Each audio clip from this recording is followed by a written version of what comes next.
Attorney General Eric Holder is seriously considering the appointment of a special prosecutor to look at whether Bush-era detainees were illegally tortured. But in our fourth story on the countdown, that headline comes with such huge caveats, the opportunity might itself be squandered. The decision could be made soon, about the same time the Justice Department completes an ethics report about Bush administration officials who drafted those now discredited memos, which authorized waterboarding and so-called enhanced interrogation. Which brings us to the caveats. Any investigation into torture abuses would be narrowly focused, limited to a small number of the most egregious cases in which CIA officers or contractors went far beyond what was authorized. This, according to our own Pete Williams. Anyone who followed the Bush-era legal guidance would not be investigated, nor would those who strayed from the technical limits of interrogation but acted in good faith. The oops, sorry I broke you in half defense. The Attorney General's somewhat tormented process described in Newsweek as there were startling indications that some interrogators had gone far beyond what had been authorized in the legal opinions issued by the Bush Justice Department, which were themselves controversial. He, that is Holder, told one intimate that what he saw, quote, turned my stomach. According to Newsweek, Holder also asked his staff for a list of 10 candidates for prosecutor, 5 from within the Justice Department and 5 from outside it. Let's call on Professor of Constitutional Law at George Washington University, Jonathan Turley. John, good evening. Hi, Keith. The caveats in a moment, but is something likely to happen here now in the way of a special prosecutor? Well, the question, of course, is what will happen. What he's described is more of a bonsai plant than a prosecutor that you can twist and restrain to grow the way you want. It's not a special prosecutor. And in fact, for civil libertarians, I think they'd rather have nothing at all than what he's suggesting. The biggest problem is that Holder and President Obama appear to be rewriting the law we created in Nuremberg. We convicted people like Herbert Clem, who was convicted with these other judges. This was the third of the 12 trials in Nuremberg, and he was a justice official in the Nazi regime. He was convicted for his legal opinions that allowed for war crimes. We tried him. We created that rule, and Principle 4 of the Nuremberg law specifically says that following superior orders is not a defense. So the Obama administration are rewriting Nuremberg with all of these preconditions, and they're rewriting it in a very ignoble and, in my view, immoral image. So is the Obama administration shifting? Is this an answer to those who say, no, you have to do more because, as you point out, the law would seem to impel it?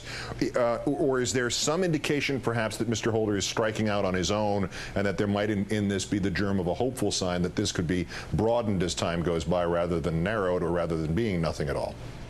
Well, you know, like a lot of civil libertarians, I must admit, I've grown more cynical with time with this administration.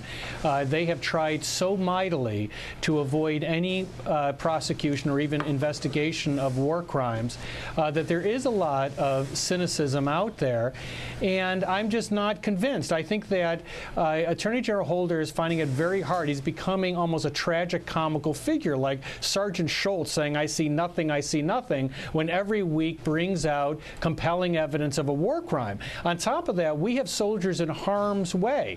And I think the Obama administration is preparing for what may come. What happens when one of our soldiers is waterboarded and Al-Qaeda says, well, it's interrogation? What happens if an Iranian tribunal orders the waterboarding of an American and says, once again, this is no more than the interrogation allowed by the United States? That is what the loss of moral clarity brings to a country like the United States. Well, never mind that. Right now in North Korea, where we have 2 journalists who have been who are in jail, 2 American journalists for coming into the country illegally.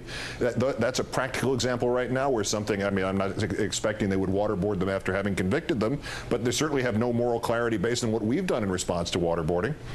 That's right. What we are doing is not just frittering away our moral standing, we're putting our own people at great and grave risk. That's what Nuremberg gave us. Nuremberg gave us not just a moral superiority over those who committed these crimes, it also gave us a clarity in how we would insist our own soldiers and citizens be treated. We've simply lost that. The Republican Senator, Mr. Alexander, said that if Holder does even this, he also needs to look under the subject of rendition under President Clinton when Mr. Holder was the Deputy Attorney General, thereby saying, okay, if you're going to investigate yourself. I assume your answer to that is, you know, bring it on. Yeah, well, I think I'd be more than happy to have them investigate all such occasions, and I don't believe, or policies, and I don't believe that the Republicans are serious about this, but Republicans have to make an important decision. They cannot go and create a legacy for their parties, the party that fought to protect the right to torture.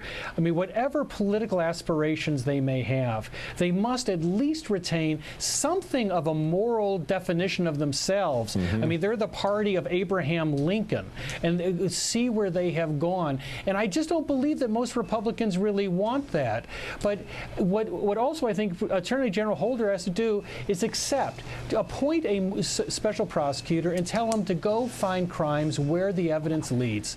And that's the moral clarity that we're lacking in terms of these recent stories. Yeah, Archibald Cox could come in most useful at this point. Jonathan Turley of George Washington University. As always, John, thanks for your clarity on this. Thanks for your time, too. Thanks, Keith. All right, good night.